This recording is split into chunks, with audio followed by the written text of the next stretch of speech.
Coming Back is a listener-supported podcast. To support the show and get exclusive access to live grief support, podcast stickers, giveaways, and so much more, head on over to patreon.com/ShelbyForsythia. Support the show for as little as $1 per month and change or cancel your support at any time. Thank you so much for listening.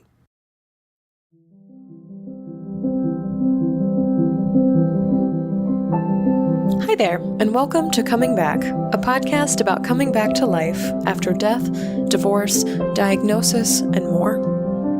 On today's show, I'm talking to Alica Forneret, a fellow member of the Dead Moms Club and the creator of Dead Moms Club pins.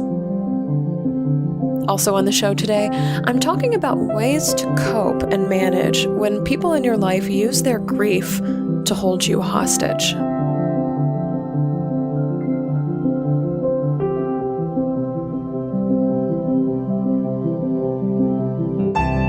I'm Shelby Forsythia, an intuitive grief guide who speaks, writes, and teaches powerful truths on grief and loss. My mom's death in 2013 set me on the path to becoming a lifelong student of grief, and I use what I learned to equip others with the knowledge to heal and remind them that they are not alone. Because even through grief, we are growing.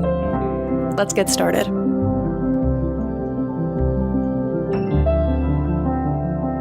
Hello, everyone, and welcome to Coming Back. Thank you so much for being here with me today. Just a quick reminder that this month's live Google Hangout is happening February 25th at 8 o'clock p.m. Central Time. If you are a listener of the show looking for a little extra grief support or just a monthly touch-in with fellow listeners of this podcast, all you have to do is pledge just $1 a month or more on Patreon to access the link to join us. I'm taking your questions live for a full hour, and it almost always turns from a Q&A into a conversation where all of us get to support each other through whatever challenges we're facing in this month, and then we get to come back again every single month with each other. So this week, grief growers, I want to talk about something that's a little stickly and prickly in grief. In very bold terms, it could be phrased as people weaponizing their grief, but I like to refer to it more as a hostage situation. Sometimes, grief growers, people use their grief to hold us hostage.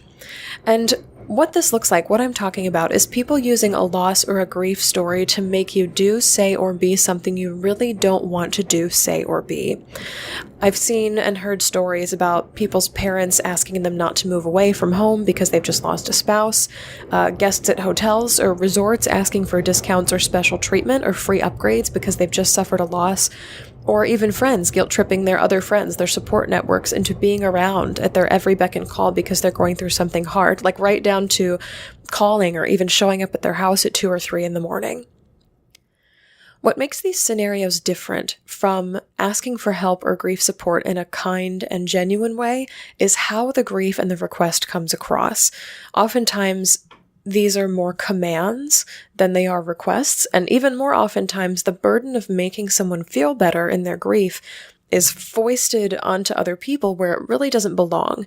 As in, if you don't do this for me, you're going to either continue my grief or make it worse. Don't be the person who breaks my heart. Don't do this to me. It's a gross feeling, isn't it? And we end up doing or saying or being things that we really don't want to be so that this person won't fly off the handle at us, or so that we won't start confrontation, or that they won't tell the other people in our lives that we're the root cause of their pain and we're breaking their hearts. So, what a gross and prickly situation, right? Now, I've been lucky not to encounter much of this in my work or in my personal life, but I do hear stories about it. And from the stories I hear and the situations that I've been in, I can tell you that people who use their grief to hold other people hostage need a wide berth and lots and lots and lots of grace, which, based on their behavior, isn't something they really deserve, if I can say that out loud. But it's something that's warranted in this situation. Because at its worst, this behavior can be labeled abuse or manipulation, and at its best, it can be labeled, as Megan Devine so eloquently put it in episode 41 of Coming Back, behavior from poorly boundaried people. So what do you do when you're dealing with someone who uses grief to hold you hostage? The first thing that I would recommend, based on hearing the stories of others and from the limited experience that I've had, is to set your own boundaries. Ask yourself outright, draw some lines. What are you willing to do? What do you have time to do? And what can you afford to do? Setting concrete limits, especially around behavior, time, and money, go a really long way in preventing or even avoiding hostage situations.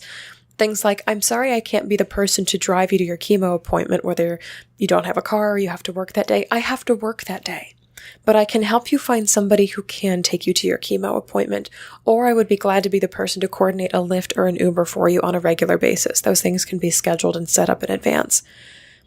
I'll pull in a phrase here that I heard over on Gretchen Rubin's podcast, Happier, where she says, saying no might not feel great, but saying no to one thing means you get to say yes to another thing. In this case, it might be saying yes to your time, yes to your role at work or your responsibilities at work, or just to your capabilities. And the big trick with boundaries is that you have to hold to them once you've set them, because while setting boundaries is a lot about protecting you and your space and your time, it's also about teaching other people what they can and cannot expect from you. So it's really important that those boundaries are set and that they stay firm across time. The second thing that you can do with these poorly boundaried people, using grief to hold you hostage, is to give them lots of space, either literally or figuratively. If you are in close contact with this person, if they're a coworker, a relative, a friend, or even a spouse, it might be helpful to use what I like to call the bowl visualization that I teach in my grief coaching programs.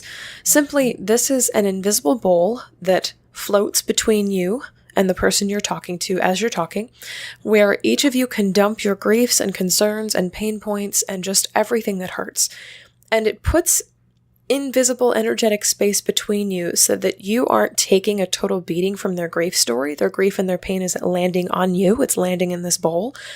And so you're not taking on their pain as your own. It does not belong to you. You can look at it, you can change it and move it around, you can ask questions about it, it's out there in front of you, but it's not entering you. If you can physically get away from this person by moving cubicles or scheduling in some me time once a week or hanging out with friends as a group instead of one-on-one, use those physical distancers as well. When you feel like you can breathe through having more space, you can be a better support to this person, and you can get a better grip on your boundaries when you don't feel so sucked in to their story and their pain. The last thing that you can do when faced with someone who is using grief to hold you hostage is to call in reinforcements. If you need help, get help. You are just one human in the world, and no one person is meant to be the solo shoulder that somebody, pardon my French, shits all their grief on. Like, we all know how hard it is to be grieving.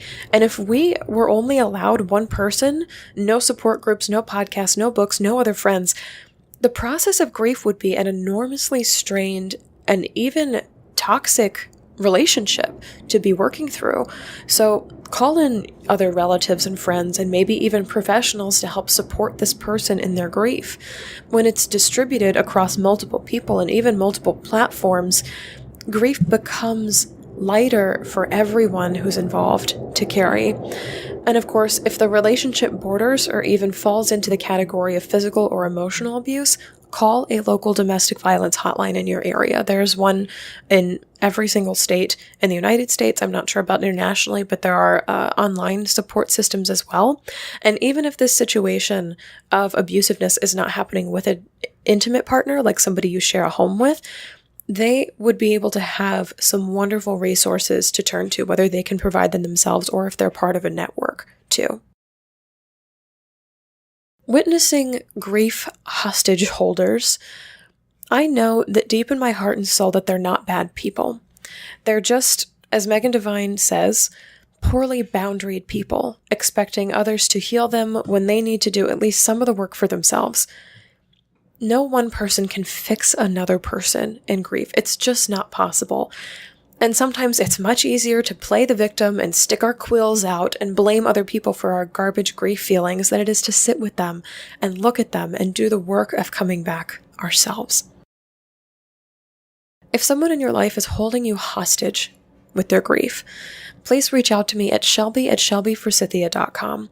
Of course, you can also share your story with us and get group support in my private Facebook community for listeners of this show, which is called The Grief Growers Garden on Facebook.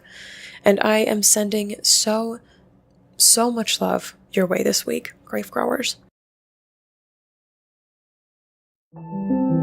Up next, my interview with Alica Forneret, creator of the super cute and super meaningful Dead Moms Club pins, and of course, so much more.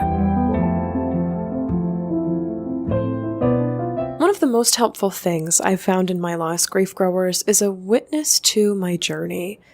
Beyond feeling that I'm not alone, although that's extremely helpful in the aftermath of loss, I feel like by sharing my story with someone else, I have a sounding board, a guide, and someone who's just a little bit farther ahead on the road than I am. There is camaraderie and small, growing strength and confidence in finding a grief coach who can companion you, walk alongside you, and you're coming back. I want to be the person to hold this space for you on a one-on-one level. If you're looking for more focused attention on your heart, whether you're coping with death, divorce, diagnosis, or something else, please head to shelbyforsythia.com/grief-coaching to receive more information about the types of grief coaching I offer and to fill out an interest form. That's shelbyforsythia.com/grief-coaching. I'm here to be your companion, toolbox, and shoulder in grief. You can also find a link in the show notes. Alica Forneret is a creative whose works focus on grief support. In 2016, her mom died, and she realized that many of the grief resources out there didn't have a voice that she could relate to. So she created her site and the Dead Moms Club lapel pins for others who wanted a creative way to commemorate, commiserate, and celebrate their dead moms in a new way. She now does her work online and offline. She blogs about the complexities of grief, she designs sassy grief cards, and collaborates with other end-of-life professionals to host workshops about grief. Alica, I am so stoked to have you here on the show today because I found you, I tracked you down on the internet after reading a Modern Loss article about commemorative jewelry for grief. And I ended up tracking down everybody who was in that article, but your pins, the Dead Moms Club, spoke out to me the most, A, because I've lost my own mother, and B, because I have never seen something that expresses grief so simply and so publicly, but not, without words. And I just thought that was super cool. So if you could please start us off with your loss story, and then eventually we'll get into that creation story of the pins as well. Yeah, absolutely. And thank you so much for having me today. It was so great to hear from you and have you so enthusiastic about the pins, because it was something that, was born out of something quite rough, and obviously the death of my mom. But it was just great to hear from you. So my mom, Deborah Ball Forneret, she died in October 2016, and she had been sick for a lot of my life, just in and out of the hospital, had lots of different health complications. When she was sick, she was quite sick, and, really down for the count in the hospital for days, weeks, whatever it was on end. But when she was on, one of my most beautiful memories about my mom is just how on and vibrant and loving and empathetic she always was. So in September of 2016, my sister got married, my younger sister. And at the wedding, right after the reception and everything, the dancing, the partying had ended, my mom fell in the venue. And so she ended up in the hospital overnight that night, was out by the Monday. And then I got on a plane to Scotland and was moving to Scotland with my now fiance. And, a couple days, my mom was fine. We'd been texting, talking to my parents. I'd landed. I was settling in. It was something that my partner and I had planned for a long time. And then over the weekend, got a call from my dad, and he told me I needed to come home. And with my mom being sick for so long, it was always, and I've traveled a lot, and I moved all over the world for my undergrad and since my undergrad and just forever.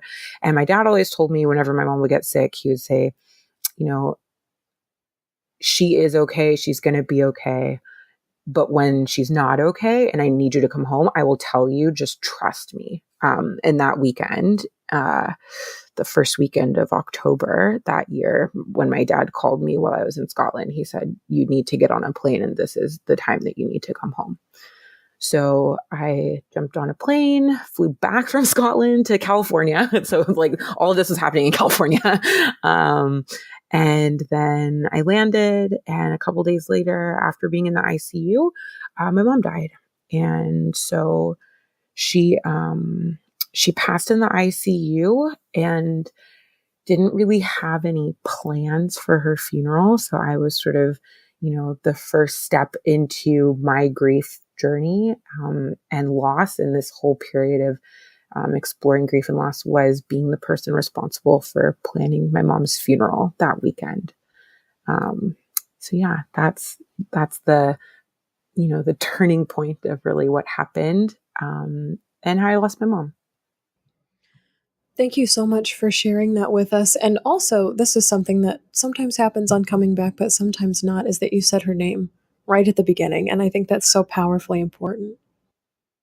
Yeah, absolutely. I host death over dinners, and I always like to start the death over dinner with everyone making a toast to the person that they're celebrating or thinking about or talking about that they've lost. And we all need to say that person's name. And so whenever I talk about my mom or my loss or my journey or my work, I really like to make a point as often as possible to say my mom's name. So that she's not just like my dead mom, like she was a person and she had an existence and an identity outside of being my mom and being my dead mom for so long, that I really like to honor her in that way. And I don't get to hear it all the time, cause she's, people talk to me about her sometimes, but it's nice just to hear it and say it every once in a while when I have the opportunity. Yeah, that's something I feel like resonates with so many of our grief growers' experience as well. The listeners of the show is that um, I've been told sometimes I feel like I'm the only one that will say their name anymore. Yeah, especially when, and maybe you've experienced this, especially doing work in this space. I find myself introducing my mom to people for the first time. A lot of the people that I'm meeting and working with and getting familiar with and doing this grief work with, they've never met my mom. They don't know my mom. They don't know my mom's name. They haven't known me for 30 years to remember my mom's name or my dad's name to ask how he's doing. So, it's this introduction that people that are new to my life never got and really only get from me. So I think it's really special. And I think that I know a lot of people like to take the time and have, like rituals set out for being able to honor someone. And I think just being able to talk about and say my mom's name as much as possible is really impactful for me. It makes her, more of a person that I can remember as a whole person versus just the experiences that I'm having and the thoughts that I'm having since losing her. Yeah, it brings the whole self back. I'm drawing a circle Mhm. in the air. I know you can't see it on this end, and our grief growers can't see it either, but I'm drawing a circle. I promise I am. With my arms, just this holistic picture of, oh, there's the whole person, not just life and the after. I think the next direction I want to go is a question I wrote down while you were speaking. Um, there was a phrase that you used that your introduction to grief was all of a sudden being the person responsible for coordinating all of the details. And I'm wondering, as a younger sister and as not a spouse, kind of how were you made that person in your family? And also, where did time to grieve fit within all of that? Yeah. So, one note, yes, my sister is married before me, but I am older. Oh my So goodness, I'm that's the right. older. It's so fair. Your younger sister. So I'm the older sister. And I think So I've talked to my grief counselor, my therapist, about this a lot. And it was like one of the first things where I was like, this is why you see a grief counselor, because they explain this stuff to you that you didn't know was going on, right?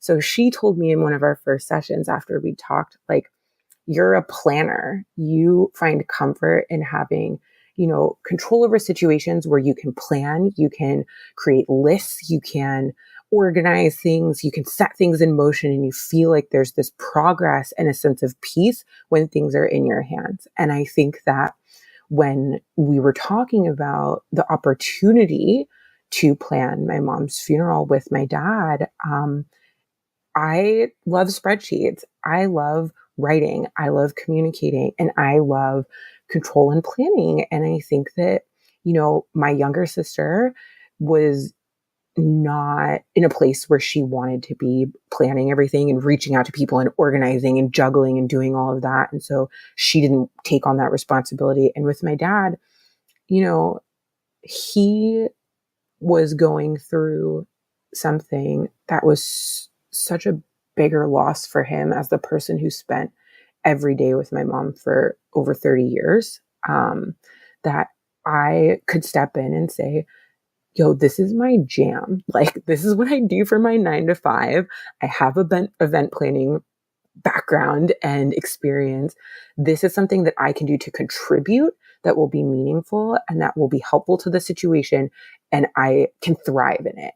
And I think it was for me, like, it was either that or sit and watch Gilmore Girls and drink whiskey in the middle of the day, which did end up happening after the funeral. But like, for me to be able to just really contribute something, I think it honestly gave me a lot of peace. And it was a really beautiful way for me to talk to my family and to talk to the people that were coming and to talk to like the caterer about my mom in like a positive way where we could celebrate her and think about positive, fun things to do at her memorial, versus just sitting with my dad and, going to multiple funeral homes and having to pick up her ashes and, dealing with death certificates and picking up her stuff from the hospital. Like, for me, it was a good balance, and a good chance to balance my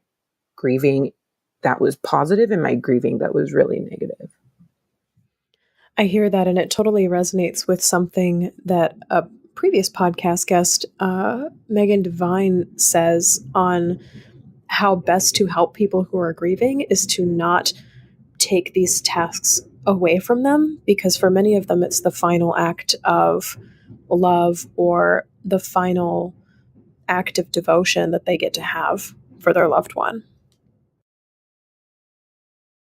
Yeah, absolutely. And I think so we hosted my mom's service in our backyard at my dad's house. I call it my dad's house now, but at my parents' house, where I grew up. And so we, had gathered people there and brought all of our family in from Canada because my mom was Canadian.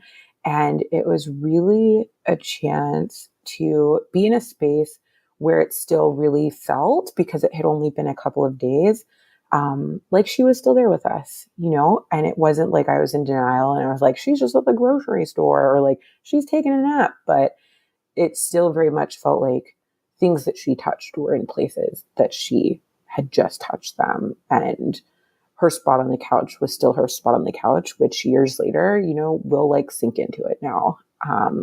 And I think you're right in that it really was a chance for me to feel like I was honoring her and her presence there still, and not just thinking back the longer, I go and my family goes, without her. And it's no longer that thinking back, reflecting of the time she was once there. Like, there was still such a presence because it had happened so recently.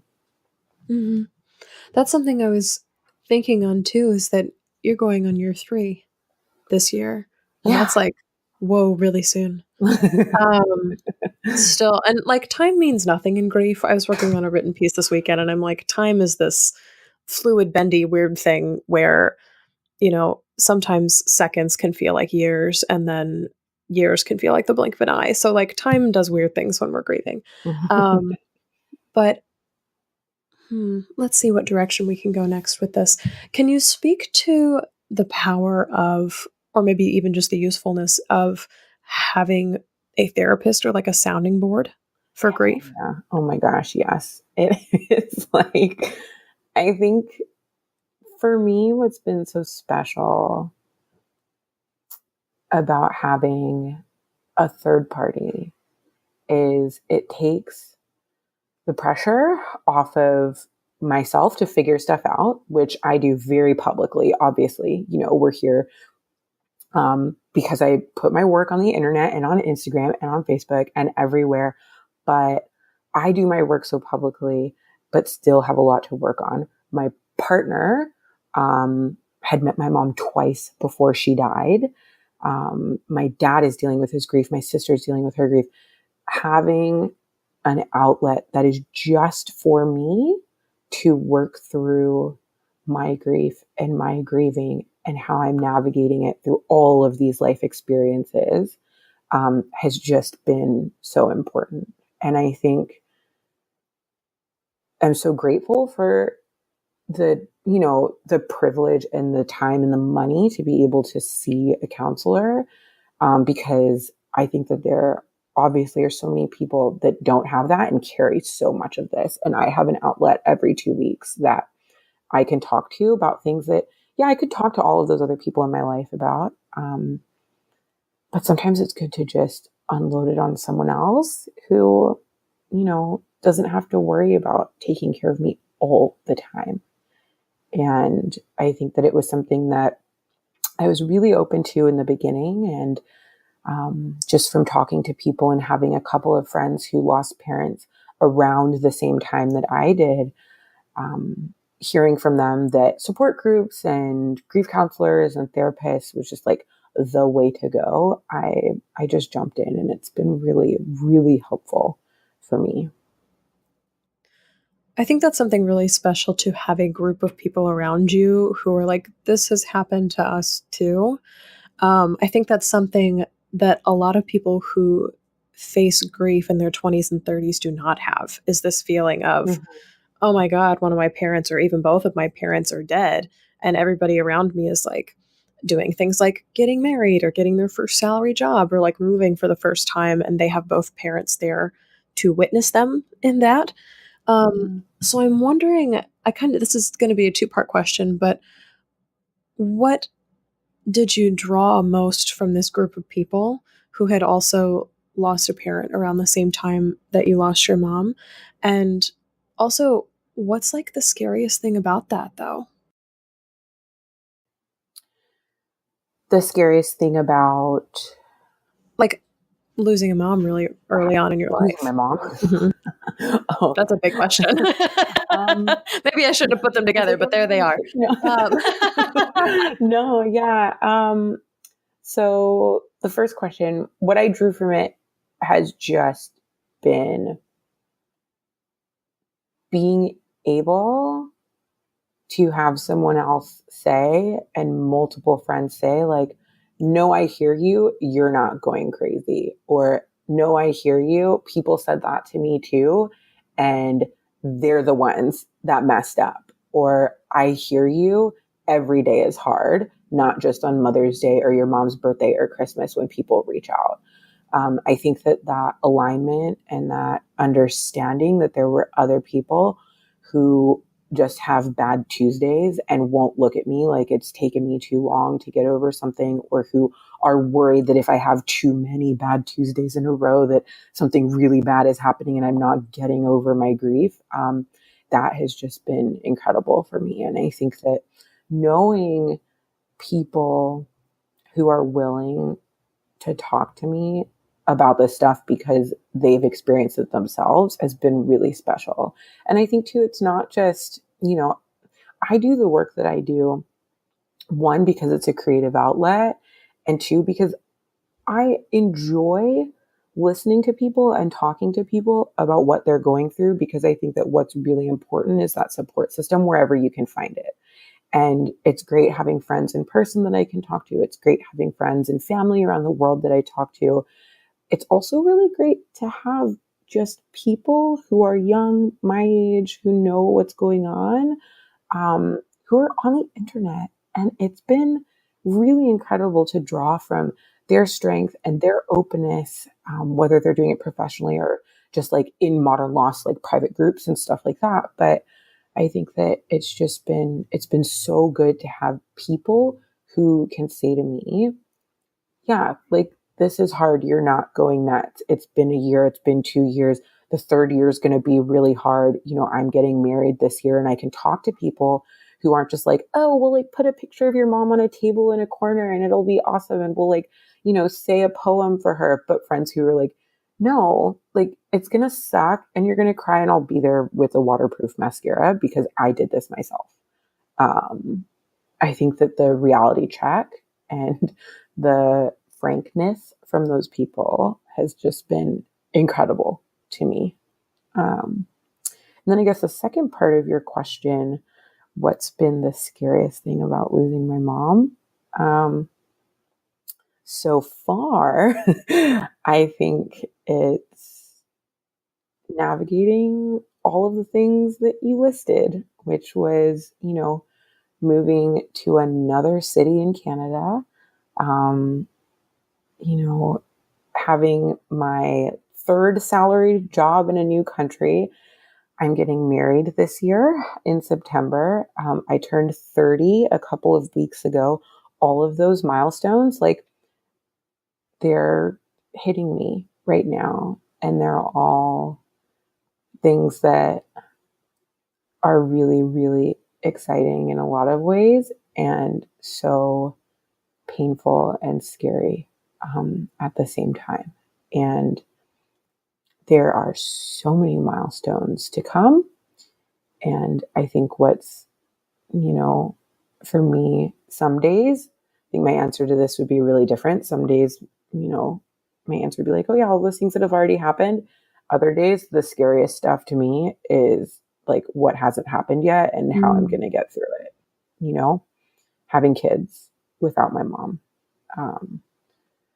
turning 50 without my mom, retiring, people still have their parents around for that stuff. And I don't know what it's going to be like. And right now I'm feeling pretty okay about that kind of stuff because I know that I have great support systems around me. And I know that the stuff that's been really hard so far, I've had incredible people around for, and done a lot of work just to keep myself, like just surviving. But I have no idea what the rest of the milestones that I'm going to hit are going to be like. And that can be pretty scary sometimes. Yeah. Yeah. Often a lot of grief comes from, I think you phrased that perfectly, what hasn't happened yet. And it's like, it's not just everybody says one day at a time, which, like, granted, that's often how you survive in grief is Yeah. if I can just make it through the next 10 minutes or the next hour or the next day or whatever. Um, but then also there is that weight that, like, it kind of sits over your eyebrows like a visor. And it's like, I'm seeing into the future and I'm going to have to do one day at a time for an indeterminable amount of time without this person. And so there's always some part of us that knows that our future will stretch much further without them than it did with them, generally. Yep. And that's incredibly hard. So yeah, I mean, great answer, heartbreaking answer, but yeah, that's really resonating in my own story and space as well. I'm sure as with listeners of this show too. How did all of this make it online? Like, what was the moment where you were like, I don't know how it started. Like, was it writing or creating or hosting death over dinners, or because this is all, you host a conglomerate of grief affiliated, honoring, supporting activities and outlets online. That's really cool. So like you have your hands on a lot of pies, which is neat. But at the same time, I wonder where the point of entry is for you. Yeah. So this is always so weird for me to think about. I'm like, was this meant to be? In 2015, December 2015, I was laid off from a startup that I was working at in New Orleans. My background is in writing and editing and creative work. And when I was editing for this startup and got laid off, the company went under. And my designer and I that I had been working with were like, let's just float for a while. We're gonna like look for jobs in New York and do all of this, but at the same time, let's like do something creative. Let's use our time well. And we ended up putting together a project that was all focused on death. So the first theme of this broadsheet that we'd created, we were running around doing photo shoots, everything all focused on death and dying and how people creatively explore death and all of the different cultural, artistic connections to death that there are in the world. So that was the December before my mom died. And the month before we went to print, we were wrapping everything up. We'd done shoots and collected stories from people and done all this work, designed this whole thing to go sell in London. And then my mom died. So that was my entry into like working on death publicly and creatively. And after doing all of that work, my mom died. I ended up going back to the UK, like back to Scotland, moved back with my fiance, my now fiance, and went down to London and started selling this broadsheet and did a pop-up with, in partnership with another magazine at Ace Hotel down there. And people like loved it, want to talk about death. People were all about death. People loved it. And I was like, oh, cool. I've done this in this abstract way, and I've done this abstract project just because we like knew that death would be a thing that would intrigue people. And then realized I now have a totally personal connection to death and grief and dying, and decided once we finished that project and wrapped it up, to use my connections in that space and my willingness to explore that space, to do the same specifically with grief and with mother loss. So I wrapped that project up, and it's slowly, like you'll see on the back end of my site, and like I'll send links still around sometimes, from that project. Like everything now points to me and my work and my grief projects. But there was this overlap for a while until I, really realized that like I can talk about other people dying and, ancient rituals and do these photo shoots of like funeral tea ceremonies and doing all that. But like, I should be dealing with my own stuff. And if I'm willing to write about it, I should, and I should put it out there. And the response was really positive. It's one of those things, and people are like, oh, that's so interesting. And I'm sure you hear this all the time. People are like, oh, that's so interesting. I've never heard like anybody, do work about this. And I'm like, there are so many people, there's so many books. Like we just aren't, taught to openly look for this stuff and read about it and talk about it and listen to podcasts about it. Like there are podcasts about death and grief and loss. I'm like, oh no, there are podcasts about it's almost like that. There's that kind of inappropriate rule of the internet of like, if it exists, there is porn of it. And now the rule is if it exists, there's a podcast about it. And like, I have found people, there are people who do nothing but go on cruise ships and host podcasts about it. There are people who talk about hair products. There are people who rewatch The Golden Girls and do a podcast on every single episode and the history behind it. Like it's an insane platform to be on. But I'm laughing at your story because it's like the universe somehow bestowed upon you Grief and Death 101, and then you graduated and went to grad school grief where you actually had to experience it for yourself. And that's putting it through more of a playful lens than I think it needs necessarily. But listening to you, you seem to have such roots in the ground about grief and where you exist in that universe. And I think that comes from a lot of external support, especially in the early days. But like, you kind of had a primer on it, for lack of better phrasing. Oh yeah. I think it was what was really important was I spent almost an entire year talking about death and talking to people about death and reading stuff about death and writing stuff about death. I like just was thinking about it all the time. And it wasn't specifically always related to grief. But it was an incredible opportunity to open myself up to the conversations before I started having them about myself and my mom and the work that I'm doing. I was at like taxidermy conventions in New Jersey talking to people about what it meant to be stuffing dead animals and like the loss of life for all these animals. Like it was just, like you said, it was this introduction, to what it was like to have these weird, hard conversations that nobody really wants to have. And I feel really lucky because I think that I could have been hit with this and, you know, seeing all of the books that I have on my bookshelf now, it could have been the first time that I was reading about this stuff and trying to figure it out. But honestly, I'd had so much time just to prep myself before that jumping into resources and creating my own felt really beautiful and really special and really natural. This is definitely a leading question, but do you think the world should have like a death primer? Yes, yes, 100%. I think I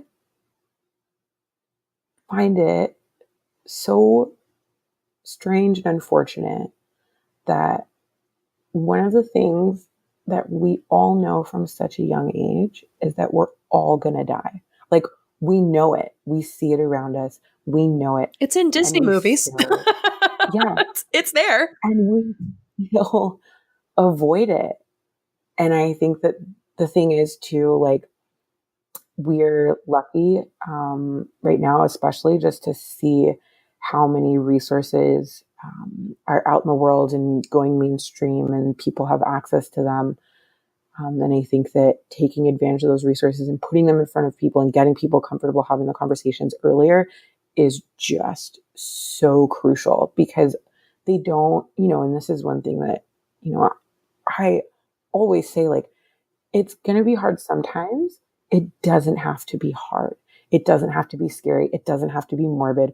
I laugh all the time. I haven't had an interview about this stuff yet, or done a workshop, or stood up in front of people, or had conversations at work where I haven't laughed because there is something about this that makes it really therapeutic to laugh, and really important to laugh and to smile and to not just think about death as this like icky, scary one day, but I'm not going to deal with it right now thing. And I think, you know, we study so many other things and are prepped for so many other things in life that I think that this just needs to be on the list and it needs to be mandatory for everyone because it's also not just about us and us dying and our death that we're going to face one day. Mm-hmm. Our generation is going to see so much death very close to us that we need to be better prepared to take care of other people and ourselves in those situations. I think again that was so well phrased and yeah, when people talk about taking courses on death, they're like, "Oh, you mean on how to write a will?" I'm like, "No, we're not just talking about when you die." Not to be, "Oh, you're so selfish. It's not about your death." It's the deaths of all the people around you. I mean, parents, friends, spouses, coworkers. I mean, almost if you try really hard, you could have a death in your 6-degree circle of separation like weekly. If you really paid close attention, Absolutely. you could certainly Yeah. recognize that, like, oh, my friend from kindergarten's grandmother died this week, or my boss's dad died this week, or like all of that. You could certainly, it's happening all the time. Yeah. And I think, who doesn't want to be better equipped to take care of those people, whether it's by sending a text or writing an email or reaching out on Facebook or just thinking about it. Because I think that's one thing. It takes, and I get it, it takes a lot sometimes for people to reach out or figure out what they're going to say. But just thinking about it, being curious about it, looking at articles and reading books and better understanding how one day at least you can be more prepared to, reach out and take care of someone else. Like, I think we should just be paying more attention to all of the opportunities that are out there to take better care of the people around us who are experiencing loss, because you're right. It's everywhere. It's so close. And it can mean so much to just have someone who's not like your best friend that's going to text you every night, or your dad or your mom who's going to help take care of you when you experience a loss. Like it can mean a lot coming from someone that's within those 6 degrees, even if they're a little removed. And I think we should just be more prepared to support people. What was the best, maybe a moment that stands out in your mind, but maybe the best moment that someone supported you in the death of your mom, whether it was a text or a Facebook message or what have you? And what is a way, maybe your favorite way, to support someone who you've just heard news that someone in their life has died?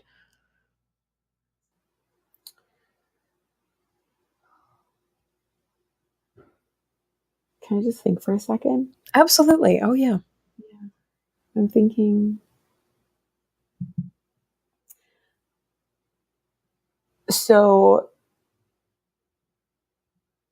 I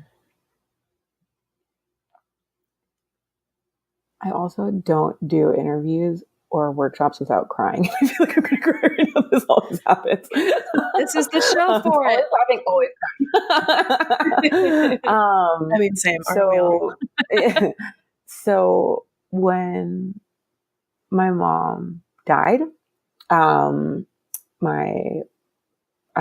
like I said, I was moving over to Scotland, and my partner's mom was coming to visit a couple weeks after we moved back. So it was, I'd come back and spent a couple weeks with my dad, just like dealing with funeral and with people being in town, and then everybody left, and then it was just me and my dad for a little while. And my partner and I and my dad talked about, okay, my mom just died, but it was the first time, because my partner's from Australia, so his mom had come over to Scotland all the way from Australia. It was like, this is going to be the first time that I can meet a family member. We'd planned this for so long. Like, it's going to be this incredible opportunity. But also, like, do you need to go spend all of this time, like, with somebody else's mom when yours just died? Like, oh, it's going to be weird. And so I ended up going back like a couple days before I met her. And so I went and I met up with her, and it was one of those things where I wasn't working because I was like doing stuff over there and just going up and down to London and like just sort of hanging out in my grief and my like shock, and just trying to be like, oh, my mom just died and I live in a totally new place. I was like sitting in all that. But when I met her, we were in a place where like my partner was working, and her and I would just like spend the day together. So it'd be like all afternoon, we'd walk around, we'd hang out, and she bought me, and I just love and respect her so much for being so open, and honest with me.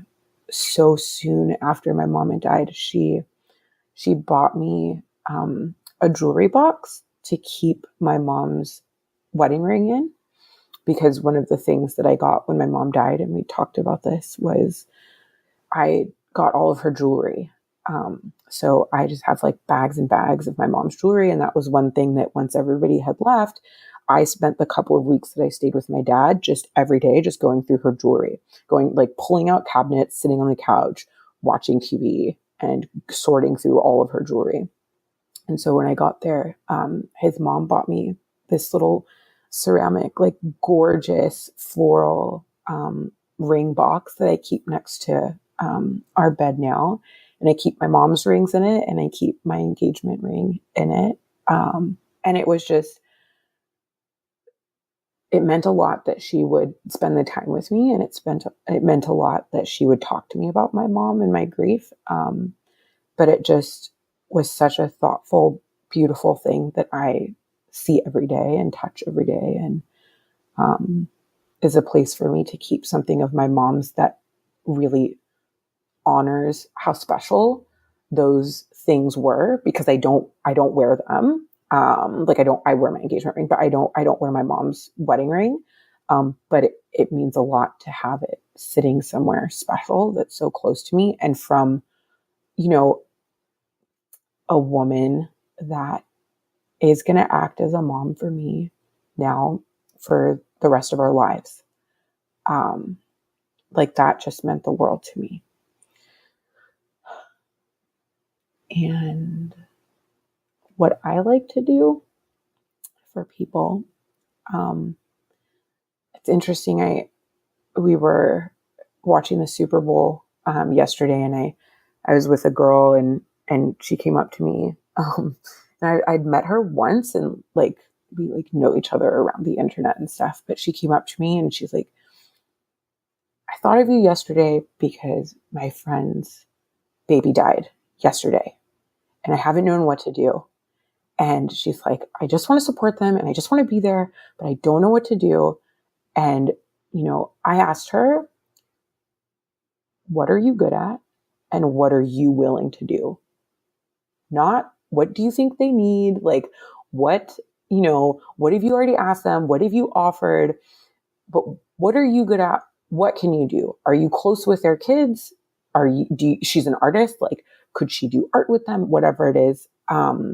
Because I think that one of the things that I find to be really hard is when you lose someone, a lot of people are like, "I'll do anything. Just let me know. Reach out anytime. I can help. I can help." And then some of the stuff that you need, they can't actually do, or they probably don't want to do, because some of the stuff that I need is for someone to wash my dirty underwear that I haven't washed in a week, or come over and let me cry on them for a while, or, drive. I don't have kids, but, have people drive your kids to school, and they've offered, but then they don't have a car, so they can't actually do the thing that you need them to do. Mm-hmm. So I think one of the most important things is to recognize what you can actually do for someone and accomplish for them, and then offer specific things. And that's what I spent, the time with her yesterday going through, was what do you have time for? What can you actually do? And what then can you offer to her and say, if there are specific things that you need outside of this, let me know, we can figure it out. But not just say, "I'll do anything. I'll be there whenever you need." Because honestly, 99 probably percent of people aren't going to come over to your house at 2:00 in the morning if you call them, even if that's what they said they would do. So being realistic is something that I kind of like to trigger for people in the beginning, and when I'm trying to support someone or talk to someone about how they're going to support someone else. I think that's perfect. And it hilariously reminds me of this is oddly a very vulgar podcast episode. It reminds me of a vulgar George Carlin sketch where he talks about how generally husbands die before their wives. He's like, because that's the way it goes. And a lot of times at the funeral, other men try to take advantage of these women who have just recently lost husbands by using the phrase, "Let me know if there's anything I can ever do for you," thinking that they're going to get some action, or, go over to see her or whatever. And George Carlin's like, "Do it. Call his effing bluff. Make him come clean the gutters. Do the upstairs toilet. Get a bulldozer. There's a sewer line that's broken in the front yard." And he's like, "Call their bluff. If they say they're going to do anything, call them on it." And it's just it cracks me up, because the opposite is true in my world, where my mother went first, and so witnessing my dad as the grieving person was different, and there weren't lady cougars coming in after him, and all this stuff. Because generally, I'm speaking in terms of generalizations, and of course he's a comedian as well, and so he speaks in terms of generalizations too. But that's just not how grief works. And when women say, "Let me know if there's anything I can do," there's usually an earnest, not I'm trying to I'm Yeah, trying it's to like it's an offer of a casserole. Yeah. Yes, it's a casserole. Thank you. That's the perfect way to phrase that. But I think that's such a cool inquiry that you pose to people. Two questions is what are you good at and what are you willing to do? Because it shifts this focus back to what are my gifts and what can I offer at this time as opposed to trying to guess at what grieving people need because grieving people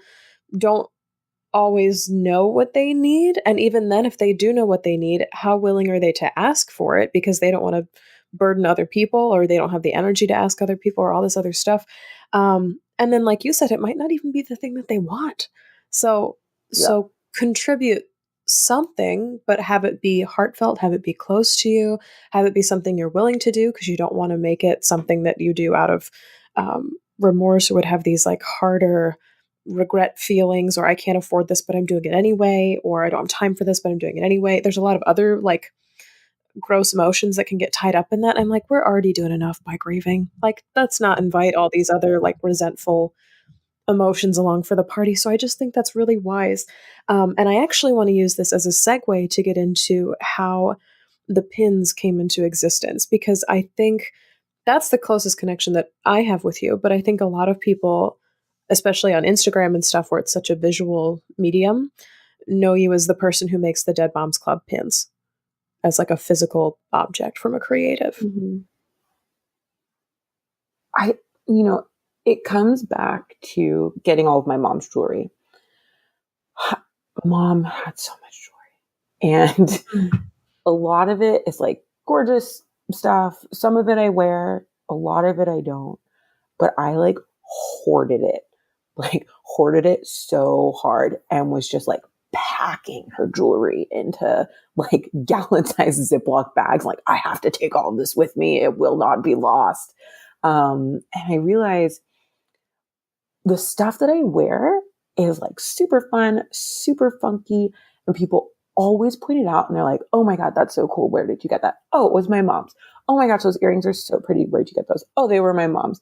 And I realized this little token that could give me an opportunity to talk about my mom and have somebody connect with me and say, oh, this is like really beautiful. Where did you get it? And to be able to like think about my mom, have a conversation about my mom, and just really, be excited and happy about something in a conversation related to my mom. That was just really special for the first while that I was like wearing all of this jewelry, taking it out of the bags, going through the like roller coaster of up, down. Okay, I'm going to go through this bag today, find stuff, cry, be really sad, then be really happy when I go out and somebody noticed it.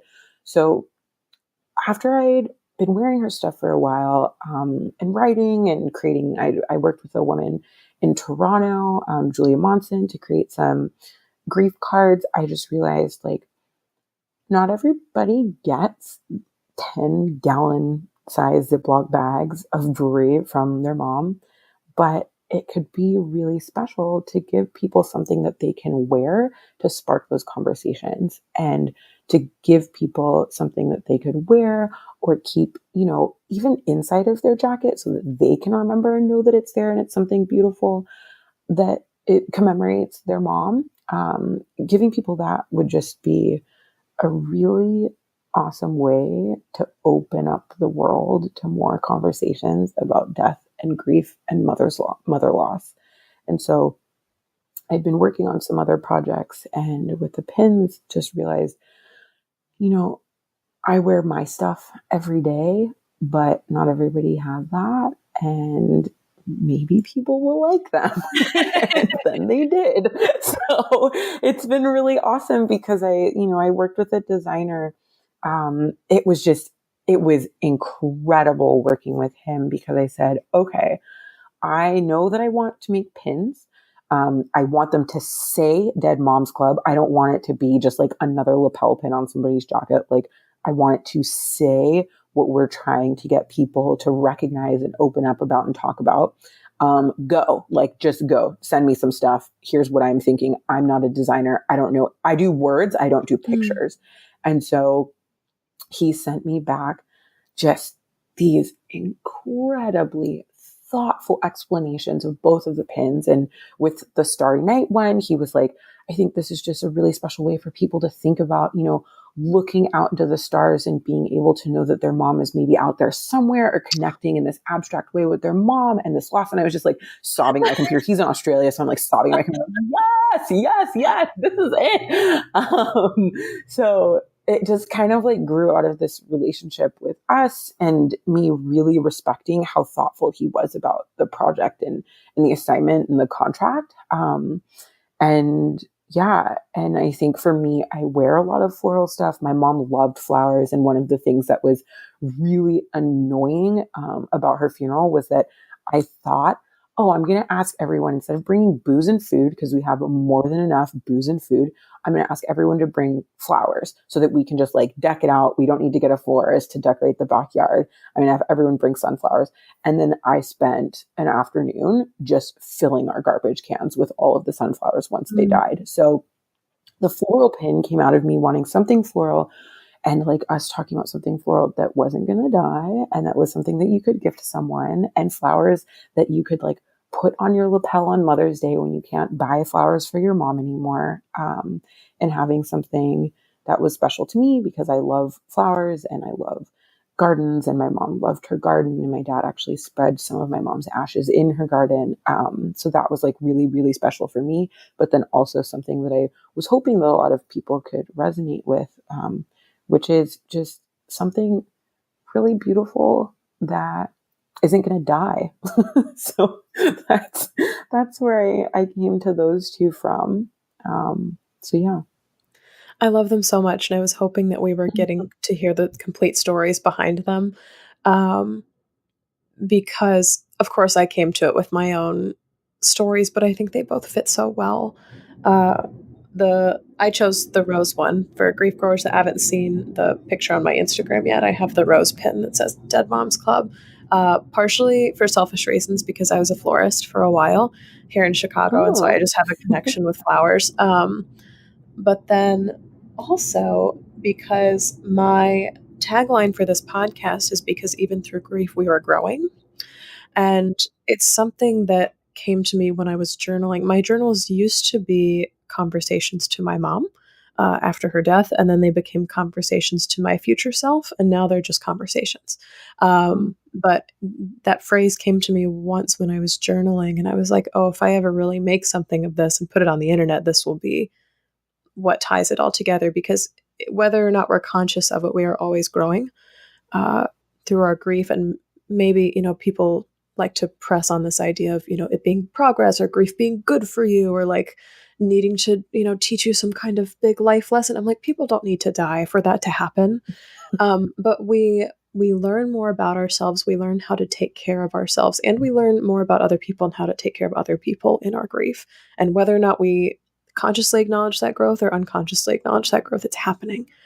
And that's just something that has so deeply resonated with me in my work.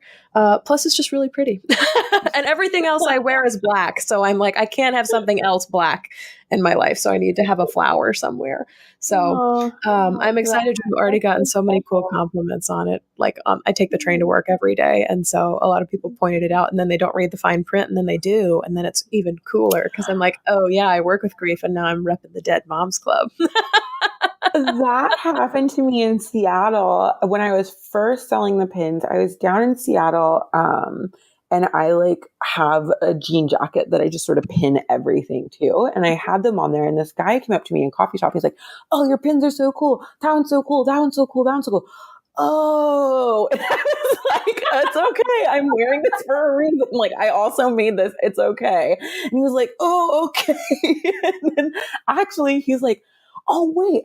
My boss's mom died. I'm going to go get her. And I was like, this is why I do this. You're really freaked out, but at least you like had this moment where you could connect it and help somebody else. So yeah, it was hilarious. He just felt so gross and weird about it after looking at all of my like pineapples and dinosaurs. And yeah, it was awesome though. So I'm glad that you get good reactions from it and that it means something so different and special to you. Like that's really exciting for me to hear. It's neat. I mean, props to you and props to your designer as well, because they're vague enough that we can thrust our own interpretations on them. But also, when you hear the story, you're like, oh, that makes me love it even more. It's not so pigeonholed that like no one can identify with it or it belongs to you alone. It's like it's very much a universal sentiment with like a tongue-in-cheek aspect as well. And I like it too because for the most part they're gender neutral. So like you can be a part of the Dead Moms Club whether or not you like flowers or stars. So like it's you can put it on jean jackets or wallets or belts or wherever you festoon things with your identity. Yeah, that was a goal. Just because, I love that there's motherless daughters groups out there and so much work that people are doing in that space. But a lot of the people that I know who are my age, like friends of mine, the first couple that I met were all dudes that lost their mom. And I was like, I don't like everybody's mom is going to die, like not just girls and not just girls who like pretty things. So I think that's been like really important for me. And I'm glad that it feels that way to you because yeah, anybody can wear a pin and anybody can pin it anywhere. And all of our moms are going to die. So yeah. It's just perfect. I want to close out and ask people where they can find you and get a pin of their own, and also where they can find the rest of your grief work and exciting happenings as well. Yeah, so everything I do for the most part is on my website, which, do you want me to give the URL? Yes, and then it will go in the show notes as well. Okay, awesome. So the URL is www.alicaforneret,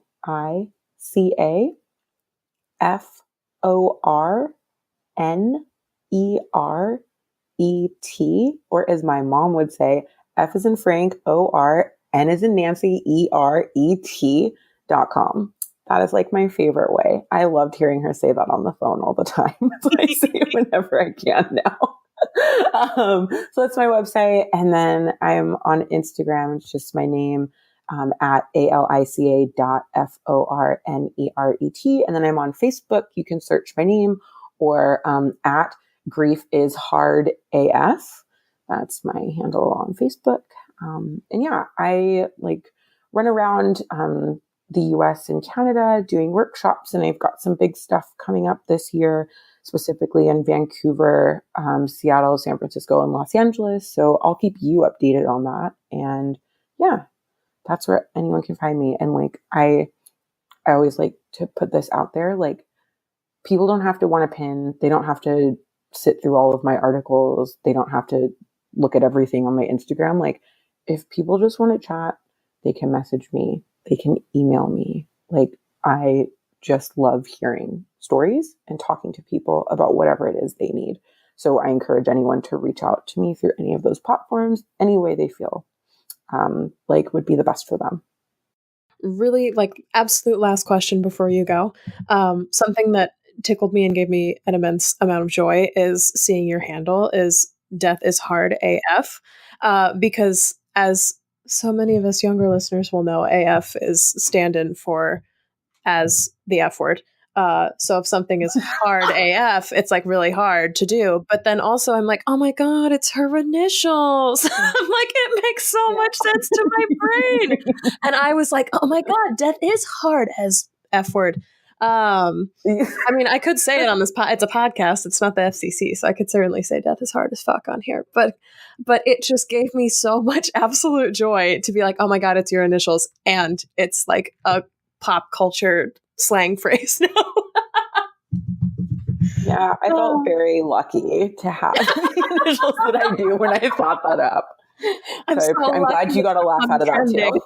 Well, I saw it and I was like, I wonder if she knows. And I'm like, of course she knows. So brought me such an immense amount of joy. Alica, thank you so much for coming back today and providing us with so many moments of self-inquiry, but also just these moments of wonderful laughter. This has been so much fun today. Thank you so much for having me. This was really, really fun. And I just appreciate your time and all of your support and enthusiasm. This was just incredible. So thank you. So that's all for this episode of Coming Back. Thank you so much to Alica Forneret, who came on to laugh with us today, and how we all need to talk about death and dying a lot more. Alica came back by leaning on her friends who also lost parents young, and by writing about her grief online. You can also find a link to Alica's many project and appearances, as well as her Dead Moms Club lapel pins, in the show notes. For grief support beyond this podcast, go to patreon.com/ShelbyForsythia, where you can pledge for as little as $1 per month and receive instant access to a monthly grief support hangout with me. You can also apply for private grief coaching with me at shelbyforsythia.com/grief-coaching. If you liked what you heard today, subscribe to Coming Back on Apple Podcasts, Spotify, Google Podcasts, and tell a friend about Coming Back, because you never know what someone you love is going through. Thank you always to Mr. Eddie Goldstein, who composed our theme music. You can find me on Facebook at Shelby Forsythia Intuitive Grief Guide, Instagram at Grief Guide Shelby Forsythia, or simply shelbyforsythia.com.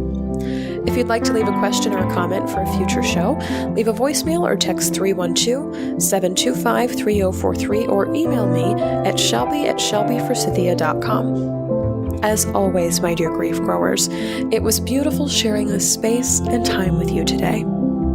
I see you, I am proud of you and the work that you're doing in the world, and I love you. Because even through grief, we are growing.